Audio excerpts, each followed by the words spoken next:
vetted and to go through, could be, put up, posted on Twitter as well, Instagram and Snapchat. So it kind of creates that process for you. Okay, so the next thing is a Facebook page and a Facebook profile. Facebook really only has two formats. Facebook groups really underneath that, so it's not another format. So the difference between a Facebook page and a Facebook profile is something you use personally. And the way you can tell is you'll see that it's always invite a friend, ask a friend. And on the Facebook page is, invite or add a follower or add a like.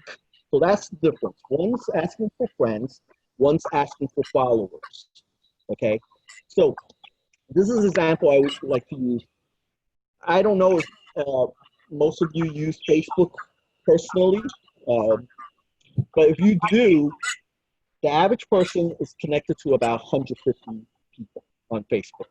Now, if you're a pastor or you're a communication person or you're a show, you probably have like in the thousands so of friends and family. So, but if you post it on your personal Facebook profile, it's like, hey, this Saturday I'm having a barbecue, everyone's invited. All your 150 friends will see that post. Okay, so they're going to call you or ask what they should bring, and they all see it. Now, if you decide to try an outreach on your church Facebook page and say, hey, this Saturday our church is going to have a church barbecue, and let's say you had 100 followers on your Facebook page, Facebook will only show it to 1% of your followers. I'm talking about having all this great exposure, and then we have this problem. It's what we call the Facebook 1% algorithm. The reason Facebook has that 1% algorithm for Facebook page, it's because that's how it makes its money. Okay, if you ever post it on a Facebook page or your church Facebook page, on the lower right-hand corner, you'll see something called a boost. And basically what Facebook is asking you to do, if you want your 100 followers to see that barbecue post, you have to pay $3, $5, maybe even up to $20 to show all your followers. Okay, so that's a problem, because this program is really designed for those churches with very limited resources. And because they can't afford to pay $3, $5 to $20 every time they want someone to see their posts. Okay, so, but there's a way to overcome that. Okay, a way to overcome the 1% algorithm. So the way we do it is basically, we ask, out of the 100 followers, we ask 5 to 10 of them, hey, would you mind making a commitment? And when I first started at my church, I actually literally pulled out my phone and I say, all you need to do is to pull up take out your phone, pull up the church Facebook page, and click like on any new post. Okay, literally would take me 3 minutes. I think an average person might take 5. So it's that simple. So you're gonna ask 5 to 10 folks from your church, when you see that barbecue post, please click like on it, or click one of the emojis, or share it, or comment on it. All you really need to do is click like, or even better, one of the emojis, because it takes about the same amount of time. So a little heart or something, or a little smiley face. So, but what happens when you do that? Okay, now, because that post, that barbecue post has 5 likes or 10 likes, the algorithm now thinks, oh, this must be really important to this community. So it will overcome that 1% algorithm. So that means now Facebook will start showing it to everyone, all 100 followers, for free. Now you don't have to pay the $3, $5, or $20. because Facebook's main mission is to connect people. So because of the main mission or the main focus is to connect people, and they see there's a lot of engagement on that barbecue post, they will overcome that 1% algorithm, show it to all 100 people, now for free. And these folks, these 5 to 10 folks that make a commitment to check your church page every day, click like on whatever new posts, and it's at their convenience. So they don't all have to do it at 9 in the morning or 9 in the evening. They could do it anytime during the day at their convenience. And they just have to click like. And Facebook will start showing your posts. Okay? And we call this group of people super users. So for your algorithm to kind of maintain consistency, you probably need about 5 to 10 likes on each post. So just kind of know that, I guess. And also, out of the 150, that average person has 150 connections on Facebook. This is also a number when we get into new visitors. It's important. About 50% or 75 of them live locally. So just something to remember. So I think we can move on to the next slide, please. Okay, so for some reason it's not going. Okay. That's weird. Oh. Is that it? I'm back. Huh. Oh. Great. So, what?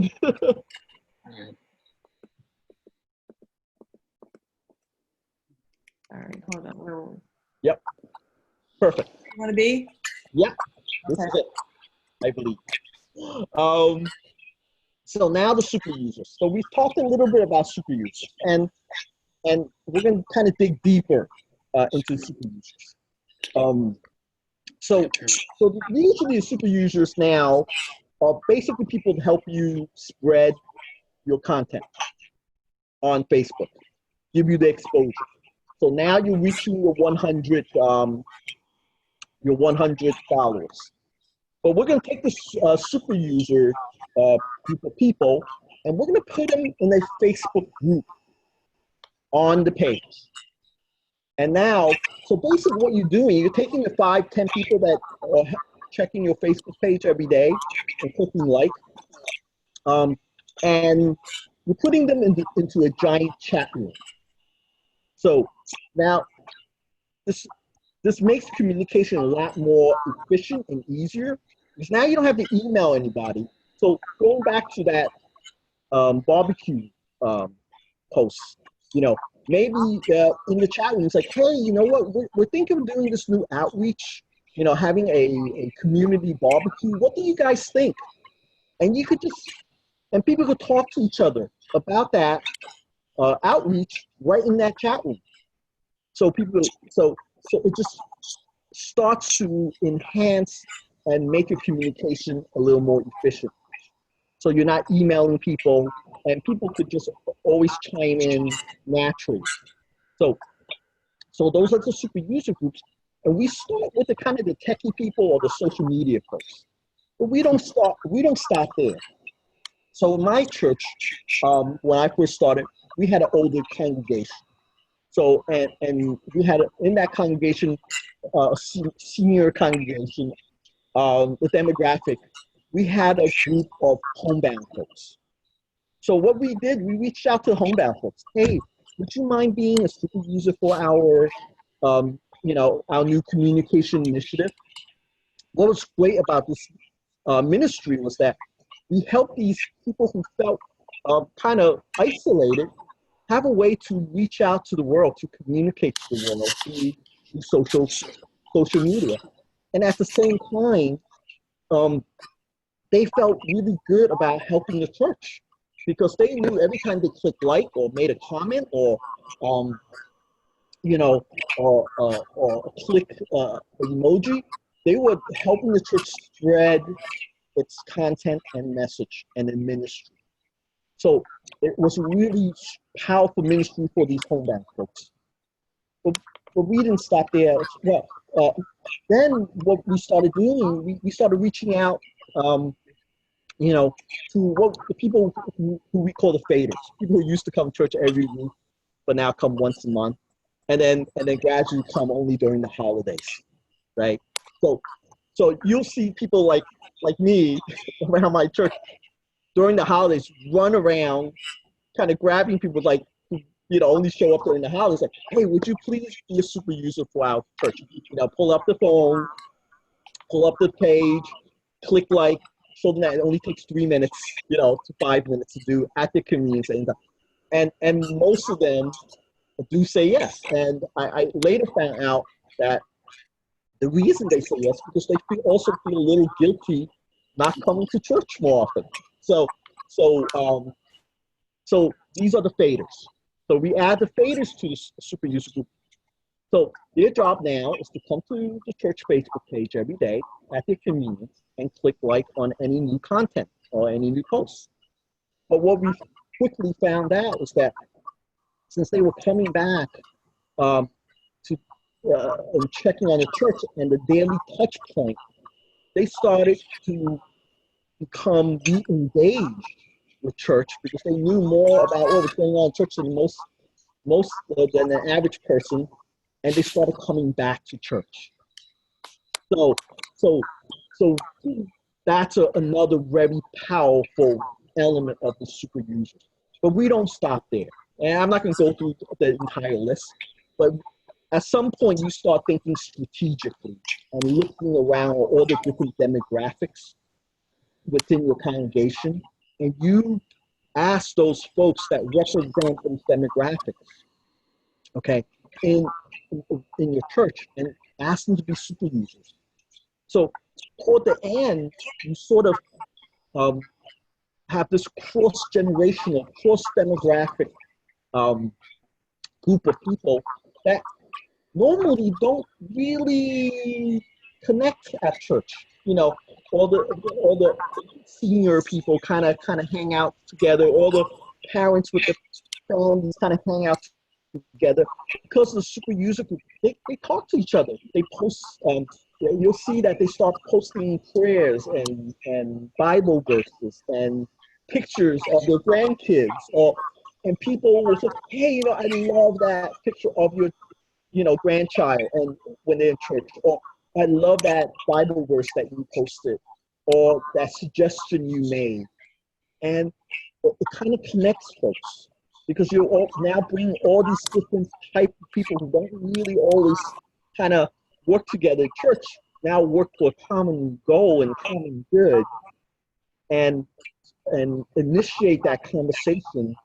So you see how it kind of enhances your communication among all the different folks in your church gradually.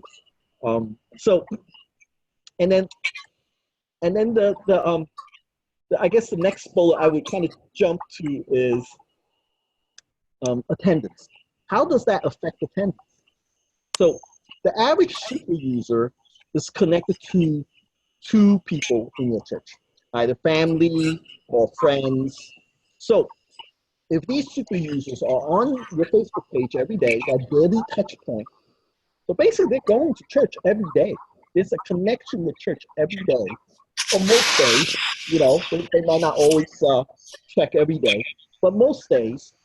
And at the end of the week, as a church or someone will post this and say, hey, I'll see you all at church this Sunday. Don't forget to tell everyone to, remind them to come to church. So if you think about it, if each super user comes to church because of the daily touch point and the reminder, and they're connected to other people, and they invite them or remind them or simply give them a reason to come to church to connect with them, you have 30 people attending to church. Or a church that has a congregation of less than 100 people, that becomes really dramatic.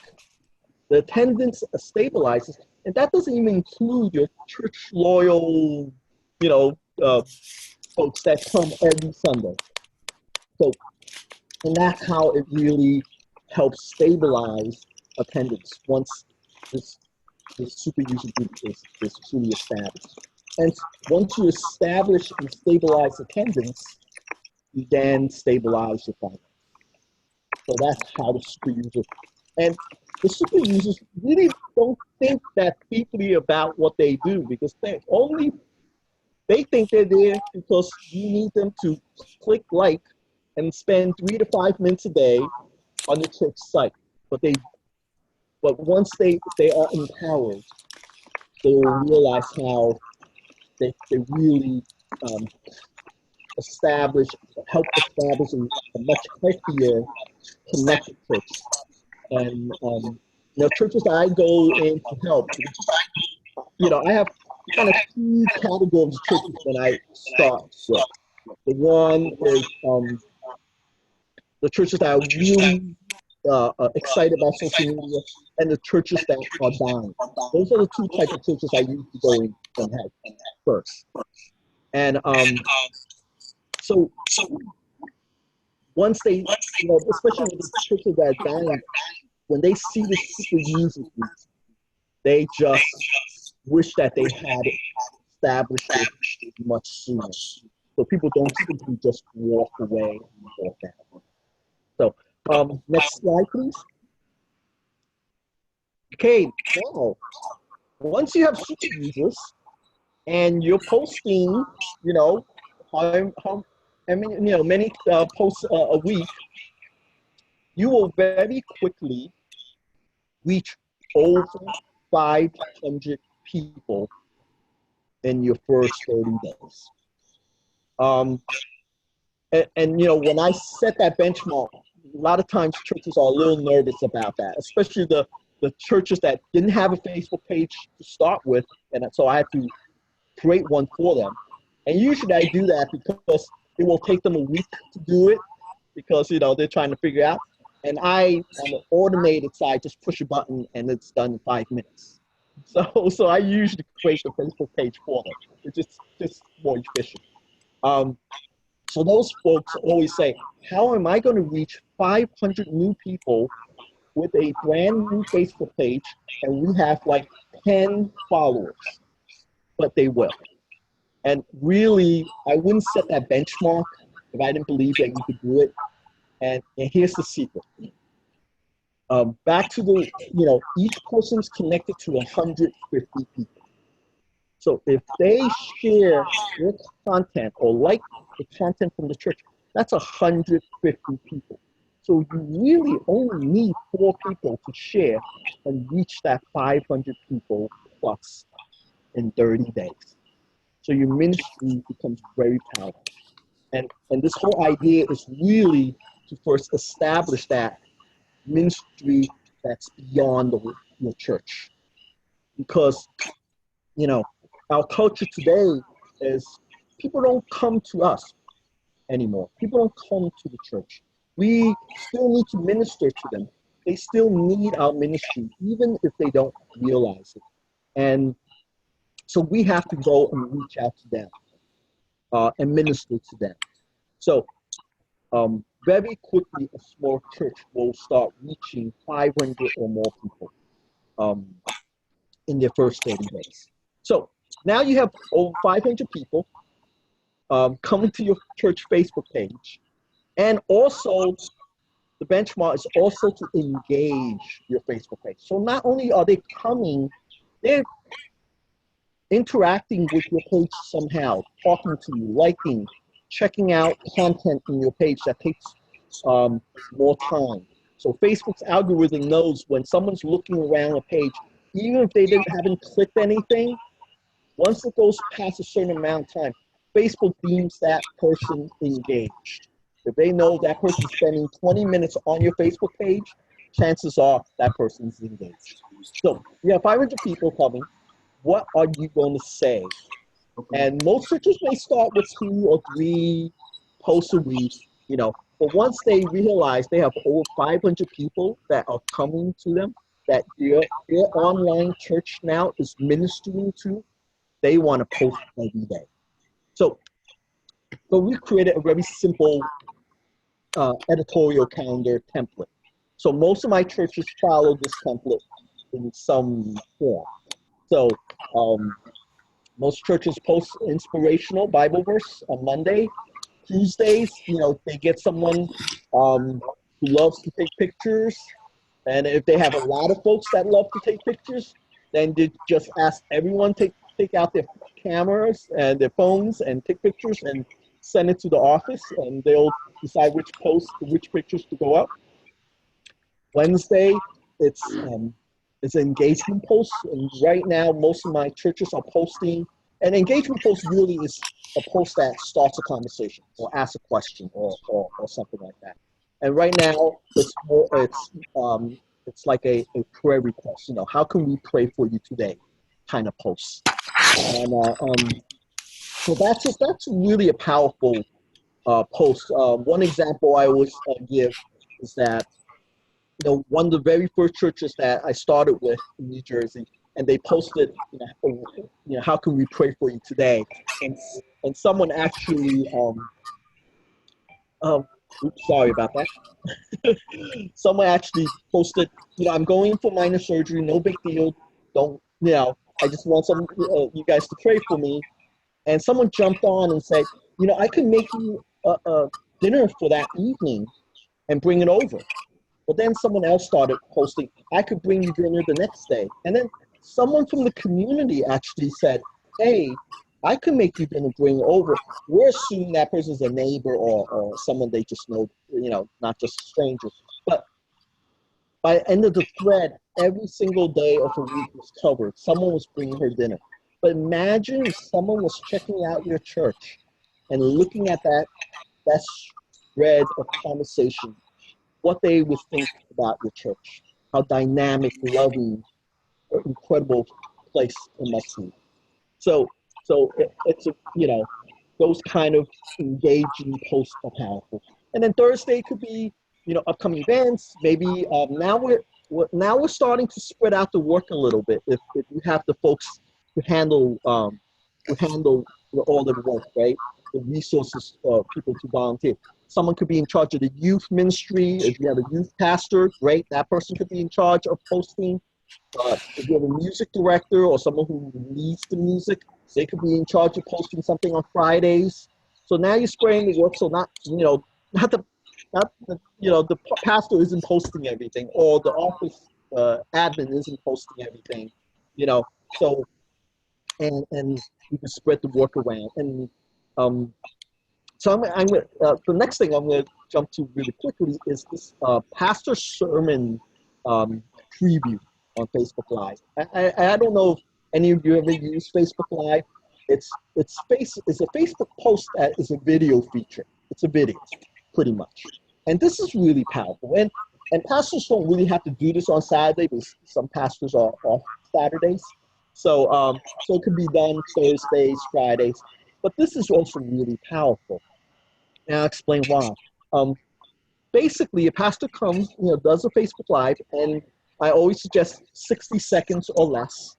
And you present a question about the coming sermon on Sunday, or the idea or the thought of the sermon, especially if you're still, writing it and preparing it. So, and so usually 60 seconds. It's what's powerful about this post is, I've gone to congregations and they tell me when they see their pastor come on the video post and say, basically say, hey, I'm writing this sermon for you. Please come to church tomorrow. It's really personal, really powerful. And it's hard to say no to that. And, I've visited congregations, including my own, that people have to actually turn off their mobile device or turn away if they're not coming to church because they feel a little guilty. That's how powerful it is. And then on Sunday, when I first started, I would tell my churches, oh, it's Sunday, you don't have to post anything, but they know there's over 500 people coming. So they're like, we're going to, post the service hours, times, or whatever, or church bells. But now many of the churches I work with are live streaming, Facebook live streaming the entire service. And what's great about this is that Facebook will automatically archive it for you. So we'll date it and it'll be there forever. So you can always go back and look at the sermon. So, and it's free. So again, going back to the churches with very limited resources, you don't need money to do this really. Churches spend like all these special video cameras for Facebook live streaming. You don't have to do that. When I first started at my church in First Presbytery, and we have a lot of resources, Cheryl could tell you, at First Presbytery, but someone donated the iPhone. My son, Noah, took a broken tripod, a rubber band, and that's how we did Facebook Live. That's it. So it's powerful, especially during summer when people are on vacation. We have people saying hello from the Jersey Shore, from California, from all over, internationally. So Can I ask you a question? yeah. When you're filming on Facebook Live, is it playing as you're recording it? Yes. Okay. Yes, it's live. So for the pastors who do this live sermon who are a little nervous, and they want this perfect looking commercial to come to church, I tell them not to worry about that and to be authentic and be themselves. Mm-hmm. And if you look at some of the pastors' sermon preview, I had one pastor who, for some reason, the first time he did it, he was so nervous. He was wearing a cowboy hat and he forgot to take it off. So people loved it. He had thousands of people see it. And so every time now he does a sermon preview, he wears a different hat. So, or the pets would jump on them, or the teenage kids would walk by, people just love that. So they're tired of seeing commercials. They want real people. So it doesn't have to be perfect. The other thing I wanted to say, just in terms of strategy, lots of churches have a newsletter, either a printed newsletter or a digital newsletter. Another strategy for Facebook is to take your newsletter content and break it down one topic at a time and post it one day at a time. So if you have 5 articles in the newsletter, posting a different one of those or excerpt from it or a picture about it each day on Facebook allows you to reinforce and to use content you've already created, but to get it out to a wider audience using Facebook as a tool. Absolutely. Yeah, you can reuse all these content, especially if you're moving on to other social platforms. Yeah. So, I think we can go to the next slide. So, okay, so we talked about, really starting this, establishing this program and reaching people beyond your church to quickly minister to folks and create relationships with folks and not wait for them to come to you. Then we talked about how the super users help give you that exposure and also help create this core constituents or cross demographics to stabilize and really create a healthier church. And this is the part where it's the tech behind the scene. So what the system does for a church, if you can imagine a church with a part-time pastor or someone who's, a part-time office person, they can't keep up with the content, especially when there's 500 people or more people coming, and they will have 500 or more people come.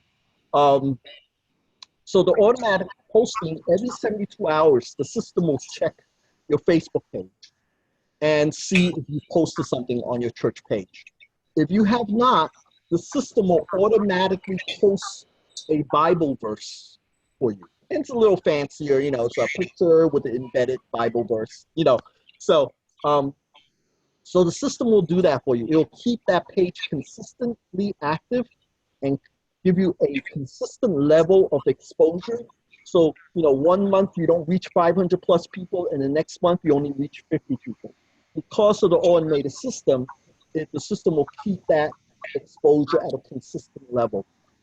So the system also will not overpost you. So let's say you decide you want to post something, something, an event, an activity coming up. The system actually will know that you've posted something, and it won't post.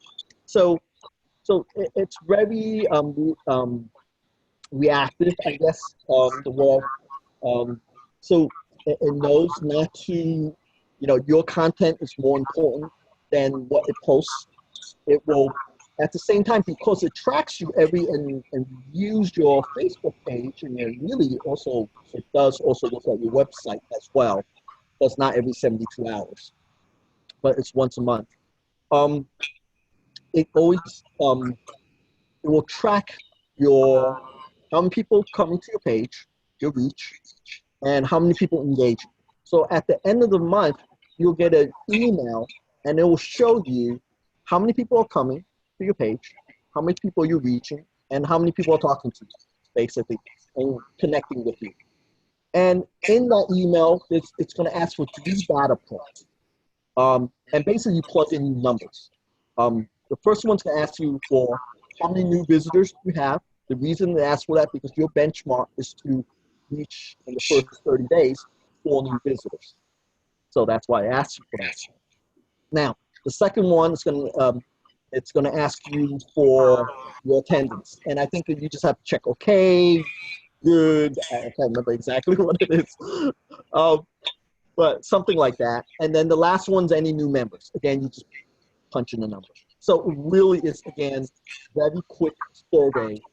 And every quarterly, it will create a report that basically gives you all that information in one place. So it creates a self-diagnostic. So every quarterly, the system will send you a report. So as a church with limited resources, you can say, hey, where do we want to invest our limited resources based on data, based on fact, and not simply just assumptions we make. So it really helps guide these churches. And it's because of the constant, display of your reach and engagement. It's also your cheerleader. Hey, keep up the great work. You're doing great. You're reaching all these people. You're connecting with your churches. Yes, your congregation has 50 people, but you are ministering to over 500 people. So it's powerful. So I would say too that some feedback I'm hearing from churches participating that the automated Bible verse thing is really being appreciated by people who are receiving it. The verses that are chosen are, inspirational. Often there's a visual image that goes with them that's inspiring and attractive. And lots of people are saying they're getting comments on those Bible verses that are basically filler, but they're not, because they're God's word reaching out to people in a very powerful way. So even if you're intimidated by having to generate the new content, this automated feature really allows you to offer something that's worthwhile that people appreciate. yeah, it's not like cat memes or anything like that. It's not like anything, and it always sticks with Bible verses. So it won't, if it's a holiday, it won't wish you, happy July 4th or anything like that. It always stays with a Bible verse. If you want to post something for, a holiday, you will have to do it yourself. So really sticks with that, and I think that's all the automated stuff but because of all that data, it helps you measure. So, from month to month, if you're improving, and if there is a dip, the automated system will do several things. I generally say every 72 hours, it'll post something for you. But if your reach and engagement drop dramatically for some reason, the system will actually compensate and you might get more posts, But recently I had a church that was flagged. And so I went and checked on their page and found out that for some reason they had deactivated their page. So I immediately reached out to the pastor and one of the elders I said, is there a problem? And they're like, how did you know we had a problem? There's a huge conflict in our church. I said, oh, the system flagged you, and because your engagement and your reach drops so dramatically, the system. And so that's why I reached out, and at the same time I reached out to the Presbytery, and they were just shocked that at the same time they were reaching out to the Presbytery for help at the same time. So um, even though you might just think it's this tiny data points, but when the system flags you, this sometimes is really dramatic reason behind the numbers. So right? Yeah. So once you establish all this, the next level, this is the more advanced stuff, and it usually takes about a year to get to this point. Then it's more of a customizable, personalized, for churches that are larger. I think I was talking to Second Pres and Carlisle. a lot of their social media stuff is established, even though I did an assessment, they have to work on a couple of things, but they want to look at their goals for the year, and you know and we now go to the move to the point where we design specific campaigns to help you achieve your goals. So, for example, a couple of years ago, my pastor in my church said, Ash Wednesday, attendance is kind of low, John. We really would like, 100 people at our Ash Wednesday service. No problem. We put together a package of strategies, and that year we hit 150 people. So pretty much,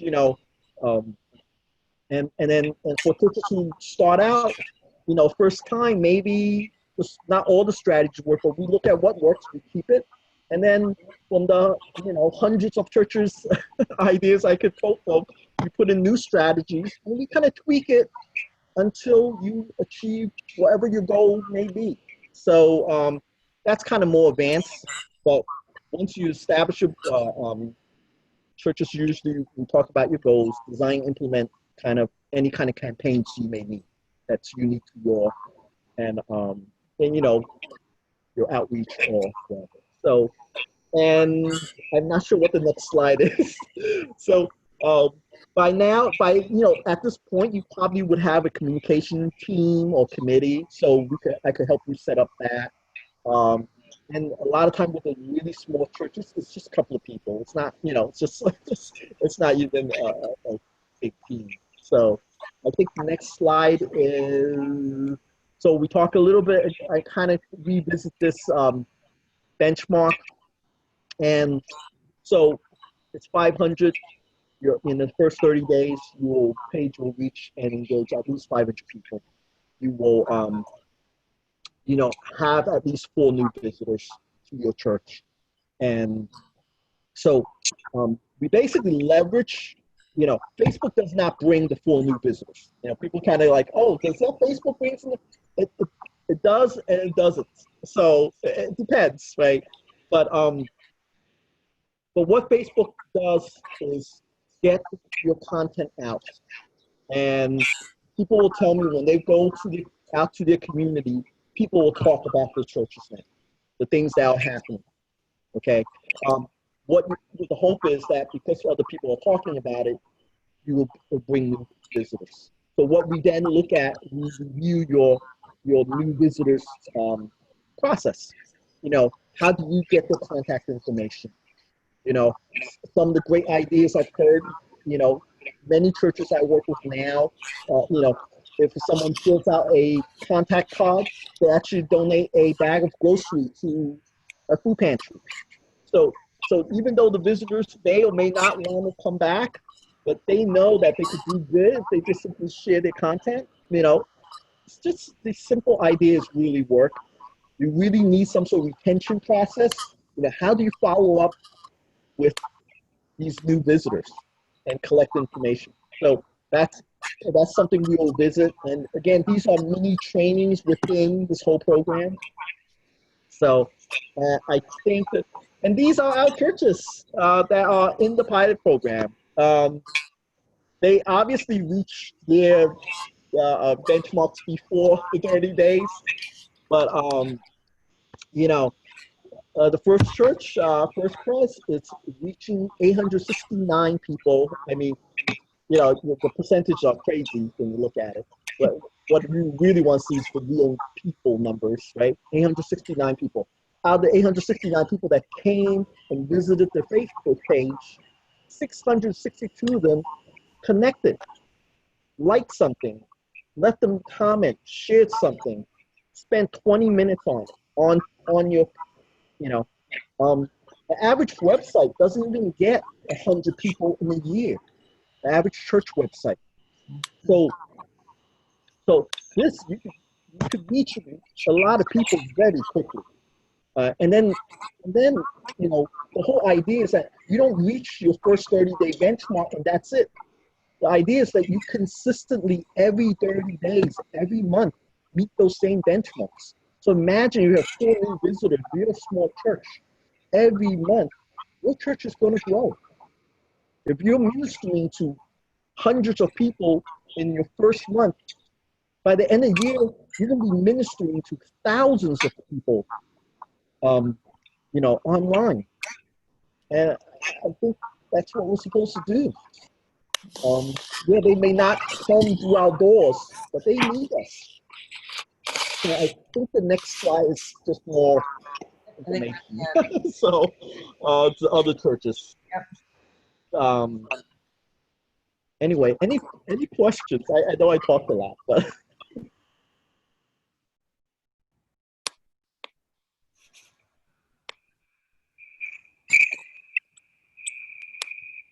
That's good, I think. So I guess I want to just emphasize that this is really about building relationships. And John has been saying that over and over and over again, but one of the key strategies, I think, for today's church is to reach people who are not going to come through our doors without a prior relationship. Meeting them online is a pretty easy, natural way to get a conversation started. And it doesn't replace face-to-face interactions. It doesn't replace what happens within the walls of your church, but it does enable you to make that basic relational connection, start a conversation, listen. The other piece of it that I've heard John and Jen emphasize is the listening aspect of Facebook. If you're paying attention to what people are commenting on or what questions they're asking about, you're also learning about what their concerns are, and the church can begin to create programs or opportunities or sermons or messages or prayers or events that will connect to the things that people in your community are interested in and longing for. We can't figure that out for ourselves without a conversation and a relationship. And so John is showing us a way to use the social media tools to do the kinds of things that churches have always done, but in our 21st century context, doing them online and through social media is just another avenue that we have at our disposal.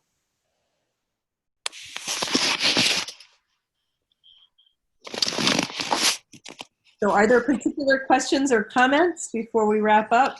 Yeah, Cheryl, hey, Don, it's Don here. One question from our group was, is there a fee for the program and how does that work? Yep. So John has a very reasonable $500 for a year of his service. So that's everything that he has talked about in terms of getting you set up, making sure you get the reports, interacting with you as much as daily. I mean, John is really vigilant in keeping track of things. You've heard him describe if things are flagged, he'll follow up on it. So he'll provide that full year of service for $500 per church. The Presbytery, the council has said if that cost is prohibitive, if that would prevent anyone from participating, those churches should let us know and we will work with you to find the resources to make your participation possible. Cheryl, thanks. We have one more question was on this end. What happens after the first year? Is there an additional cost for that? And then what about reporting? How often is reporting done? And is that available online, et cetera? John, I'll let you answer that. Okay, I don't know about next year, but the reports are done every month. You will get basically an online presence report. You know, how many people you're reaching, how many people engaging with you, and then quarterly you'll get a report that really kind of synthesizes, you know, your new members, how many new members you achieved, because very quickly the churches will take the next step with me, and that's usually like, okay, we're getting all these new visitors, John. How, you know, let's start counting how many new members we have. So that kind of thing. And toward the end, we start creating campaigns. You know, usually churches will start with fundraisers. One of the campaigns we always start with is Facebook has approved a donation button for all our churches. So every church should consider putting a donation button on their Facebook page. So that's usually the first campaign we implement. So I hope I answered your question. I think I answered a little more than that. But. Thank you. That's helpful. Okay. My computer almost ran out of battery life, so I went. Yes, I saw. I'm back. All right. Anything else we need to do? Hey, John.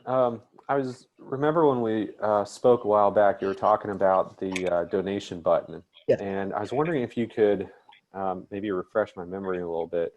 Does that donation tie in with our congregation individually, or does that go straight to like the Presbytery or the PCUSA? It's just like PayPal. So Okay. it goes right to you. But I would use the PCUSA link payment process. Okay. Because it's the rate's lower, and there's no setup fee, which a lot of I don't know if PayPal has a setup fee anymore, but a lot of them do. And also the fees less. So, and the fee that PCUSA does make goes to PCUSA. So it's Right. a win-win. So, Yeah. you know, and they actually have real people to talk to. So if you get stuck or if you have a question, and they understand the taxes, so they kind of send you the right, you know, tax information and stuff for your church. Okay. So it's Great. really just a no-brainer. Thanks, John. No problem. Okay, well, John's going to be in our Presbytery next Tuesday at Second Church Carlisle for any folks who want to be present for an in-person workshop. Basically the same thing he did with us this evening. But so if you know of others who are interested in learning more, please let them know about that. Or if any of you who are here tonight want to attend that just to continue to deepen your knowledge, you are certainly welcome to attend. Anything else? Any questions, email me, even if, you know, if you're not part of the Digital Disciple program. So. Yeah, okay. All right. Well, thank you all for joining us this evening. Thank you to John, especially, for making time available. How about if I close this with a quick prayer, and then we'll adjourn the meeting. Okay. Let's pray. Gracious God, we're so thankful for the time we've shared this evening, and we ask that you would continue to stir in our minds and hearts as we seek to share the good news of Jesus Christ through our circles of friends and neighbors and family and church community. May this family of faith to which you have connected us continue to flourish and grow. We pray through Christ our Lord. Amen. Amen. Thank you, everyone. Thank you, Cheryl. Thanks, John. Thanks, John. Thanks, Cheryl. Thank you. Take care, everybody. Bye. Bye. Bye.